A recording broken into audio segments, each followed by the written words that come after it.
Hello English students. Stay at home, keep distancing and be safe. This is me Sulekha Singh. Today I am teaching the figures of speech. Kindly go through it. All of you directed that during online classes all of you will remain present and I want response of every student. बच्चों, आज मैं आपको figures of speech सिखाने जा रही हूँ. अपनी अपनी नोटबुक लीजिए and try to understand. Figures of speech means अलंकार. बच्चों, फिगर्स ऑफ स्पीच का अर्थ है अलंकार. इसका मुख्य कार्य वाक्य के कथन की शोभा बढ़ाना है. जिस प्रकार शरीर की शोभा बढ़ाने के लिए आभूषण धारण किए जाते हैं, उसी प्रकार भाषा को सुंदर और सजीव बनाने के लिए अलंकार का प्रयोग होता है. एग्जाम में डेफिनेशन लिखने के लिए आती है, तो आप डेफिनेशन देखिए. A figure of speech is a departure from the ordinary form of expression और the ordinary form of ideas in order to produce a greater effect. ये डेफिनेशन आपकी. और बच्चों, हमारे सिलेबस में 7 फिगर्स ऑफ स्पीच है, यानी 7 अलंकार हैं. फर्स्ट सिमली, जिसको हिंदी में उपमा अलंकार कहते हैं. मेटाफर रूपक. पर्सोनिफिकेशन मानवीकरण. एपोस्ट्रोफी संबोधन. ऑक्साइमोन विरोधाभास. ओनोटोपिया ध्वन्यात्मक. हाइपरबोल अतिशयोक्ति. ये 7 फिगर्स ऑफ स्पीच हैं. इन्हीं की डेफिनेशन और एग्जाम्पल आपको लर्न करने हैं. सबसे पहले फर्स्ट ऑफ ऑल सिमिली, जिसको हिंदी में उपमा अलंकार कहते हैं.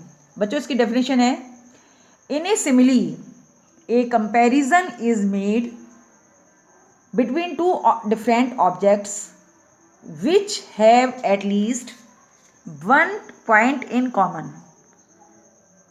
It is introduced by such words as like, as so, as, so as, etc. बच्चों, इंग्लिश में pronunciation should be clear. Hindi में समझिए इसकी डेफिनेशन. उपमा अलंकार में दो भिन्न भिन्न जाति की वस्तुओं में, प्राणी हो या स्थान हो, उनमें तुलना की जाती है. बच्चों, इन दोनों में तुलना की जाती है जिनमें कम से कम एक गुण की समानता हो. इनमें लाइक, एस, सो, एस, सो एस आदि शब्दों का प्रयोग होता है.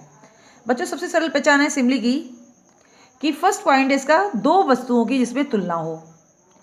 दोनों वस्तुएं भिन्न भिन्न हो या दोनों में एक गुण समान हो.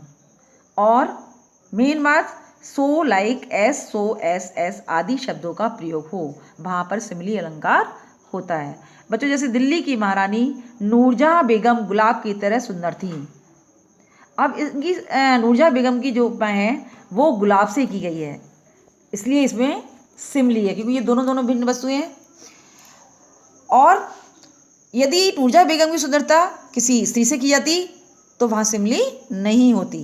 Example, life is like a dream. She is lovely like a rose. I wander lonely as a cloud. अब देखिए, इन तीनों में अंडरलाइन है वर्ड्स लाइक, एस, यानी इसकी पहचान है कि इसमें इन शब्दों का प्रयोग अवश्य होता है, इसलिए यहाँ पर सिमली फिगर ऑफ स्पीच है. सेकेंड है बच्चों मेटाफर. इसको हिंदी में कहते हैं रूपक अलंकार. इसकी डेफिनेशन इंग्लिश में, listen carefully. In a metaphor, two things of the different kinds are compared, but words of comparison, so, like, as are not used at all.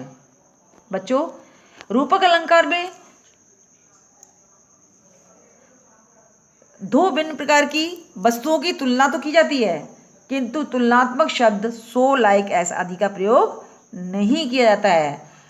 जैसे कि सिमली में इनका प्रयोग होता है, रूपक में इनका प्रयोग नहीं होता. जैसे लाइफ इज ए ड्रीम, जीवन एक सपना है, तो ये मेटाफर हो गया.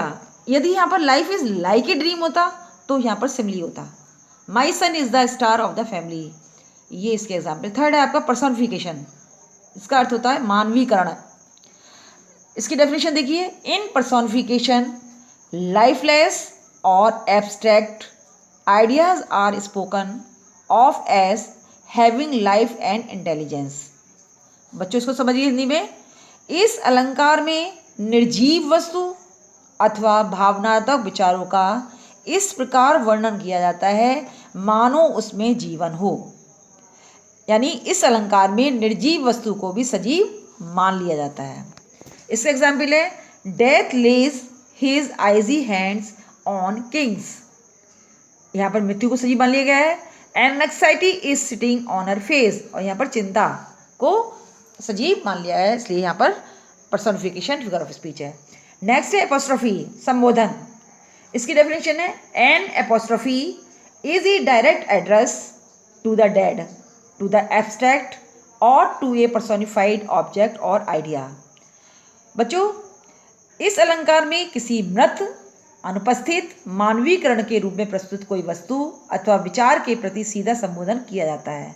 और सबसे बड़ी पहचान बच्चों इसकी होती है, इसमें एक्सक्लेमेशन मार्क अवश्य प्रयोग होता है। जैसे O death where is thy sting, देखिए इसमें एक्सक्लेमेशन मार्क का यूज़ किया है। और जो मृत है चीज़ है उसको भी सजीव मान लिया गया है। O Julius Caesar thou art mighty yet, इसमें जूलियस सीजर की डेथ हो चुकी है लेकिन उनको सजीव मान लिया गया है। इसकी पहचान है बच्चों, सबसे बड़ी जैसे मैंने बताई आपको कि इसमें एक्सक्लेमेशन मार्क या कॉमा अवश्य लगा होता है। नेक्स्ट है ऑक्साइमॉन। ऑक्साइमॉन मीन्स विरोधाभास। विरोधाभास शब्द से ही स्पष्ट हो रहा है कि इसमें दो विरोधी बातों का प्रयोग शब्दों का प्रयोग होता है। Definition, oxymoron is the combination of two words of opposite meaning in one expression. यानी विरोधाभास अलंकार में दो विरोधी अर्थ वाले शब्दों को एक ही कथन में कहा जाता है। अर्थात बच्चों, विरोधाभास ऐसा अलंकार है जिसमें एक ही वस्तु के दो विरोधी गुण एक साथ ही दिए जाते हैं।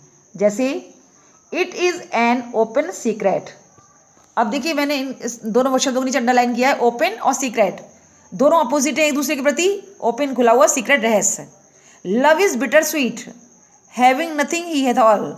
यानी प्रत्येक वाक्य में दो शब्द आपस में विरोधी हैं और इन वाक्यों में ऑक्साइमॉन अलंकार है। 6 है बच्चों ओनोमोटोपिया, यानी ध्वन्यात्मक यानी ध्वनि सूचक। Definition, in onomatopoeia the sound of the words suggest the sense of meaning. बच्चों, इस अलंकार में शब्दों की ध्वनि द्वारा भाव अथवा अर्थ को प्रकट किया जाता है। यानी किसी की भी ध्वनि इसमें दिखाई देती है। जैसे thundering of guns, can you hear the buzzing of bees, the door open with a bang. इसमें किसी ना किसी चीज़ की ध्वनि होती है, इसलिए इसको ध्वनि सूचक अलंकार कहते हैं। फिर है नेक्स्ट हाइपरबोल। हाइपरबोल का अर्थ होता है अतिशयोक्ति अलंकार। अतिशयोक्ति मीन्स किसी चीज़ को बहुत बड़ा चढ़ाकर या बहुत नीचे गिराकर कहना। इसकी डेफिनेशन है, in hyperbole things are represented as greater or less, better or worse than they really are. यानी बच्चों, इसका अर्थ है इस अलंकार में किसी पहलू को बहुत बड़ा चढ़ाकर या घटाकर बताया जाता है, इसलिए यहाँ पर अतिशयोक्ति अलंकार होता है। इसके एग्जाम्पल बच्चों देखिए ध्यान से। She wept on ocean of tears, यानी उसने रोते रोते समुद्र आंसुओं का समुद्र बहा दिया। ये बहुत चढ़ा बढ़ाकर बात हो गई। Reverse of blood flood in the battle field, यानी खून की नदियाँ रण क्षेत्र में बहने लगी। 10,000 saw I at a glance, यानी ये बच्चों ये सारे एग्जाम्पल्स आपके हाइपरबोल के हैं। अब बच्चों ये मैंने 7 आपको फिगर सबसे पढ़ा दी, इनकी सबकी डेफिनेशन लर्न करनी है आपको। You have to learn the definition with examples. और आज के होमवर्क में यही है कि आपको डेफिनेशन विद एग्जाम्पल लर्न करनी है। और ये मैं एक्सरसाइज दे रही हूँ आपको।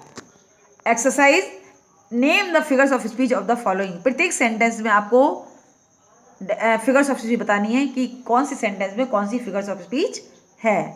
फर्स्ट पॉइंट है, note it down, I wandered lonely as a cloud. Second, this is an open secret. Third, his language is sweet like honey. Next, an anxiety is sitting on her face. Next, he is idle busy these days. He is now in the evening of life. Next, life is bittersweet. Next, the news was a dagger to my heart.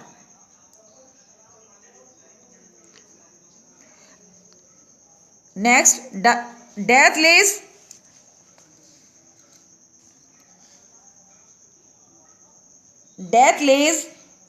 his icy hands on kings. O death, where is thy sting?